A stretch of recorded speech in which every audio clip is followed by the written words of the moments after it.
right, welcome back everybody. Hopefully you can hear me. So today's video, and yes, it's been a while. I'll be working on this project car that I got recently for 200 bucks. It's a Honda Civic 1998 with the 1.6 liter Honda non-VTEC. But today's video, we're going to be replacing the valve cover gasket and also give it a nice little touch up and give it a nice paint job. Paint it white. Honda neither black or nice and shiny according to the color of the car, which is also white. And yes, this fender has been replaced before by the previous owner. It was red. It's a nice rattle can job there, but the original problem of this car was an overheating issue, and without putting a pressure tester, have it running, found coolant dripping from the thermostat housing. Now you can see where it was wet before, but it was not the coolant temperature sensor here. It was actually the seal. The guy said that the thermostat was replaced before him, and that's more likely what it was, because he didn't have the car for that long. It would overheat, water would drain. Well, yeah, because it's leaking from the thermostat. So the seal was bad, oil ring style seal. And when I took this off, the seal, or oil ring, whatever you want to call it, was just on top of the thermostat. These need to be wrapped around, like a Chevy Vortec, if you would seen on my channel a lot. So bought a new one. I mean, the thermostat was brand new, but just to be safe and sorry, got a new one, put it on there, cleaned it real good, put it on, and it hasn't overheated at all. The only thing at the current moment is the PO420, which is the catalytic converter, which it's running fine for right now. AC works. Front end has a rebuild on it, so for 200 bucks I ain't tripping. So anyways, what you're gonna need for this job, just to replace the gasket itself, you're gonna need these tools right here. Now I didn't bring them all because I'm gonna take them inside in case it rains, because it's kind of cloudy over here. But anyways, so we got here is a flat blade screwdriver. You're gonna need a smaller one, and I'll show you later on. But get you 2 screwdrivers, one big one, one small one, an extension if you're using a ratchet. In this case I'm not, but a 10mm socket, a pliers of your choice to take off the hose that's on the back side over there, you'll see in a sec, and like I said, a socket of 10mm with either ratchet or impact gun, whatever you choose. But to put it back on, I suggest the ratchet. You don't want to go too tight. And to put them on the gaskets, because these take seals right here, and for instance, this is the reason why I'm replacing it. If I can get this one off. Yeah, it's only this one. So these seals need to be taken out and put in. When you put them in, you're gonna need a, I'm gonna leave this one out already, but you're gonna need a 1 1/4 inch socket, so it's going to be a pretty big one, and a hammer. And the hammer could be a plastic or rubber of your choice, but those are the tools. Obviously you don't see them here because I'm gonna do this inside, because I'm gonna paint it as well and clean it. I did clean it beforehand a little bit up here with LA Awesome, which worked honestly pretty good for a good, you know, APC, all-purpose cleaner. It's not as tough as the engine degreaser, but it does the job, you can tell. So all these are 10mm, so you got one here for your throttle cable, like I said, the clamp that goes for your, well, I could just do that by hand, but we're still gonna need that pliers. So there's 1, 2, 3, 4, 5 of the valve cover, and then like I said, one here for the throttle and for the spark plug wires. So let me take these off and I can show you the rest. Be right back. All right, so believe it or not, they're very bad. Look at that. And number 2 was also leaking a little bit of oil, but this one's the most, but it's number 2 that's also leaking. Surprised these 2 haven't started yet, but look at that. Anyways, like I said, 2 right here, and then they're all 10, so you got your 5 for the valve cover, and then your little clamp and your hose back here. Get your also get a rag in case if it's really dirty like this. So get your big screwdriver, and all you're gonna do is flip it upward, slowly but surely, and there we go. It should be loose enough for you to get. Now, I advise you, if you haven't done an oil change, which I haven't on this car yet, but for me, I'm gonna do this first, then the oil change, because I don't see fit to do a oil change then do this in case, you know, it's new oil and shit. It's just the way I am.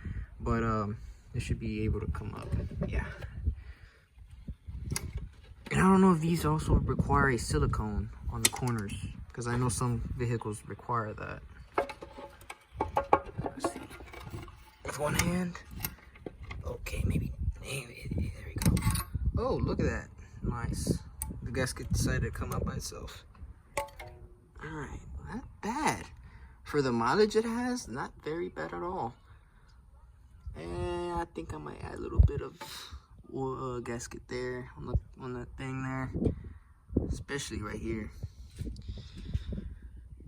This doesn't look too bad at all. You can see where it's damaged. Let's see what happens. Oh, look at this one. See what happens is when you put those on here, and when you put it on these holders for the let me put this down. When you put these oil rings or gaskets, whatever, for these right here, when you put it on, what people do, they don't actually, that's what the little screwdriver's for. You go around and make sure it goes around the lip. I don't know if it's outward or inward, but the case is it needs to be properly seated. And that's what happens is somebody probably had changed this before, because it's not hard. It's not the original one. It's pretty flexible for the mileage and age that it has. So more likely when someone did the valve cover gasket, they replaced those, but they did it wrong and just hammered it on there and just said screw it. That's not the correct way. So cool. Alright, let's take this off. Luckily in the back of the car in the trunk is the valve cover set, but we're gonna come back and clean this first, and I'm gonna lower the hood so nothing goes in. But man, let's check this oil out real quick. Let me clean my hand real quick right here, and a towel. That must be a gallery. Okay, where's the oil? Right here. That oil does not look dirty at all. Has a little wear, you know, the smell of old oil, but it's better oil than I've seen before, especially for what it is. I'm kind of surprised. But get a couple of paper towels, stiff them in there, brake cleaner, clean that out. Like I said, that's why I wanted to do this with the old oil and not with the fresh oil change, because I don't want it to have any thinners. But yeah, so let's go clean this up and paint it, and then we're gonna put it back with new gaskets and a little bit of silicone right there and stuff. Well, I don't know. Let's see how that new one looks. It's a Felpro, but yeah. So let's go back inside the shop, and we'll see what we got for the paint. All right, so I'm back. Let me show you how I did this, because it was a pain in the butt. So my dad gave me this little pry tool here, and what I did was simply this. So down here, these were messed up, as you can see. They go on like that, right? And all you gotta do is just put it in here, and just, they pry right off. If you don't have this, get you your long screwdriver and a piece of wood or something, and just pry it off. Not that hard. These though, on the other hand, were kind of a little stubborn to get out, so one of them came out real easy.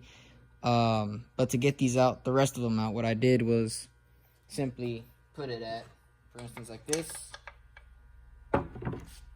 Get the one that came out already, or none of them came out. Use something more like of a square flat surface, and when you hit it with the hammer, it just pop right off. So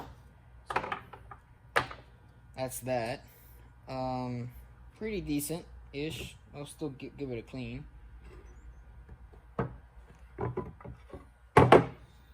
I may not paint it white. I might paint it a nice aluminum color, or maybe just clean it up real good and give it a nice little polish.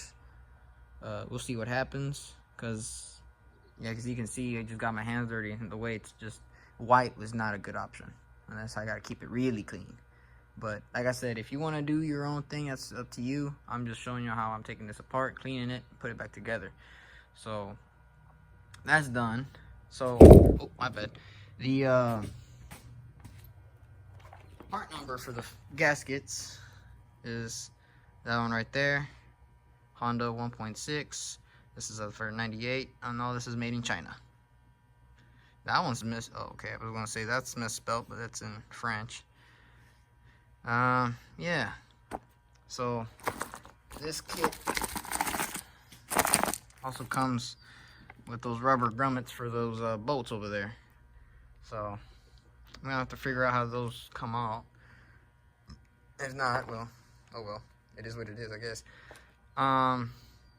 Yeah, so let me get some Elliot Awesome, nice clean rags, and go to town, and I'll show y'all on the finished product. And then, like I said, I may not buff it, polish it, you know, but let's see.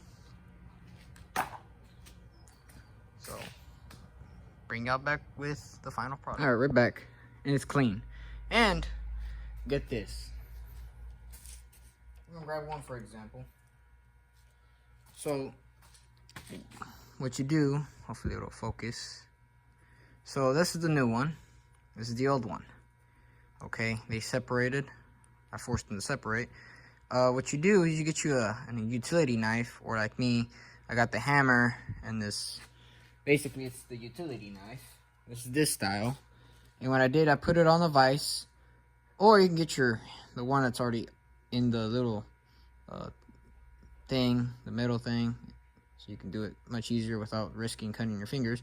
But what you do, you hold this real tight and you start cutting it away. You basically open it up, comes right out, push this out. And this new one, make sure you got some nice fresh motor oil or some type of lubricant. Put some right here and over here, and then with the vise over there, or depending where you're at, a hard surface, you just push down and boom. If you want to do it with a socket, which I really wouldn't use because it doesn't take that much if you got it very, very lubed, just pop in and you got new ones in, old ones out, new ones in. So once that is done, I'm gonna end up polishing it. So this is how it looks. Not the very best, but we'll give it a nice little polish and nice and shiny, and we call it good.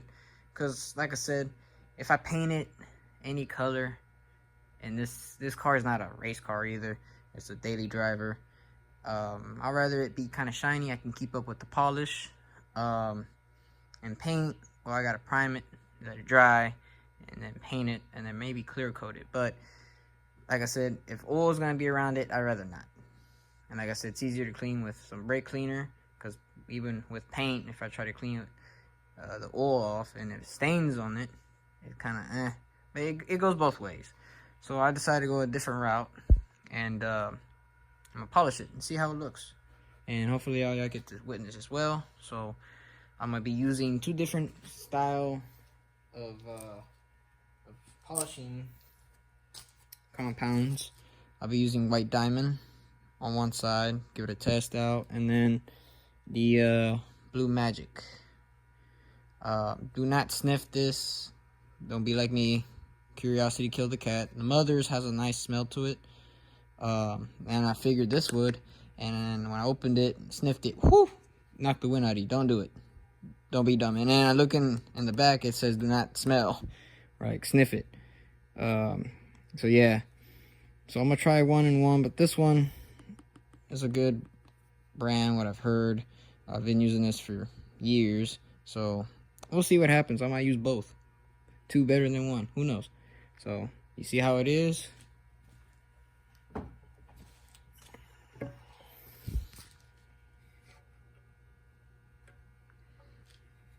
Let's see how it looks from now polished.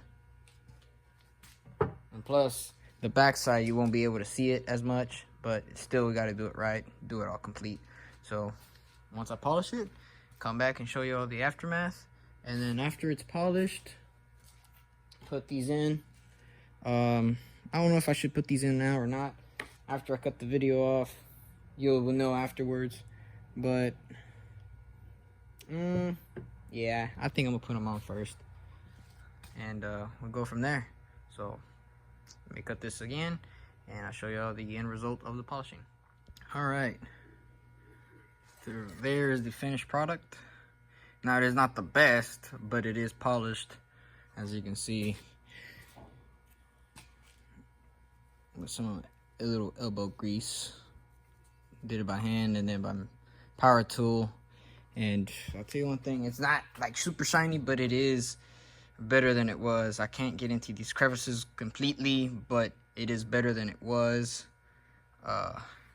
Backside, very shiny. To me, it's shiny enough, shinier than it was. But there's some spots where it's very, very coming out, like right here.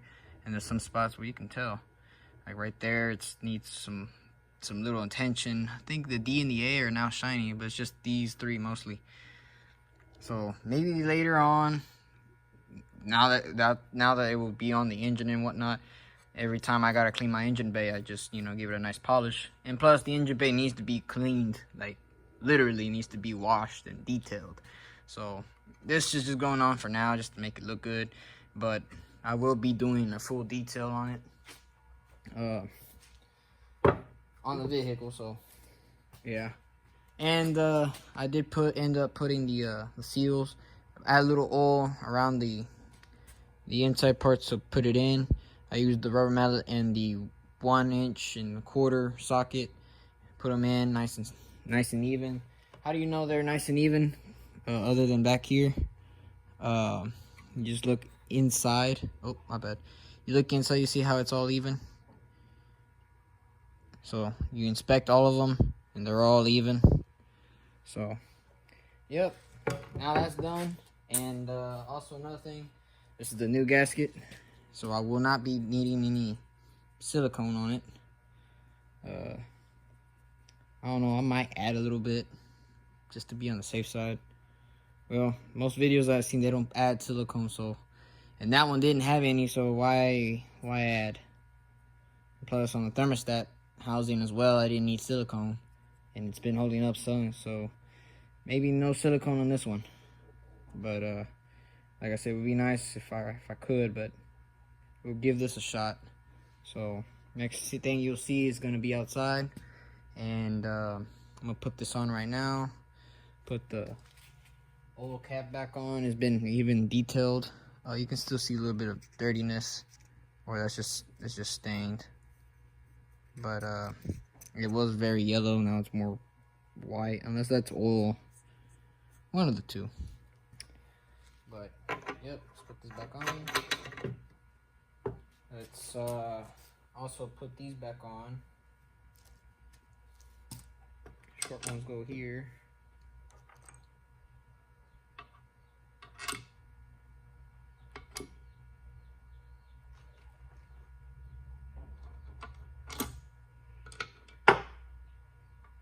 Yep. So, yep, let me just put this on and then I'll take you outside. All right, so we got it on. Put back our clamp, hose, linkage, tight these down in it. We started tightening from here, then here, then here, and then the last one there, and then recheck all of them. So make sure your gasket's fully seated. So for instance, like number 1 here, this one was full of oil, and this is all the oil that came out of it. And number 2, so you see there's still a little bit of oil down there. Won't focus right, but it's not where it's touching the spark plug itself. It's down there on the mating surface. But you see how the gasket is around the thing on the inside, not on the outside. That's how it's supposed to be. And when I check the spark plugs, a little bit of oil goes in there. I'm gonna add a little bit of that sea foam So when it starts up, it's gonna misfire for a little bit, but it's gonna be all right. So that's how you change your valve cover gasket. Real simple, lines it up, and yeah, and you can see this camera. I mean, this iPhone not really doing the justice, but it is very shiny on this Honda part. It looks better than it did before. So you want to start your car, make sure there's no leaks, and once that is done, you're good to go. And for me, next thing to do is an oil change. So hopefully we get to do that real soon. Like I said, look, this pick, so I can make sure to put it back in. Don't want to actually use the pick part, just try to push this in, like the elbow here. I couldn't find a small flat blade screwdriver, but anyways, see how dirty it is. So at some point it's gonna need to be washed, detailed, and this be all nice and shiny again. So yep, hopefully you enjoyed the video. Comment down, give it a like, share the video, and also thank you for everybody who's been commenting. I've been trying to keep up with the comment section on the previous videos, and I've been getting lately a lot of people saying on the Vortex swap video, a lot of y'all comment that they got this stumble, this hesitation. I had that, but the issue was a knock sensor, and I replaced it. And make sure your knock sensor has a good reading. It may not have the check engine light on, but make sure the knock sensor is at spec. Because if you got fuel pressure, fuel, air, spark, compression, all that, but something electronically wise on that part would be that, the knock sensor. But usually we throw a code, and the code would be code 43 or 44, I believe. But that's what it was for me. And no hesitations or anything, but anyways, yeah, and we reach over 404 subscribers now, so it's a good goal. Hopefully we can get it to 500 before summer or during summer, and we'd be all right. But yeah, hopefully you enjoyed this video. Like I said, do all the things you gotta go do, and subscribe, hit the notification bell. We got a lot of car and truck shows coming up this year, so I'm ready. And hopefully if y'all want to see some of that, just like I said, comment down below in this video, let me know. And if you want to see more things with this car, also let me know. So appreciate it, and catch you on the flip side.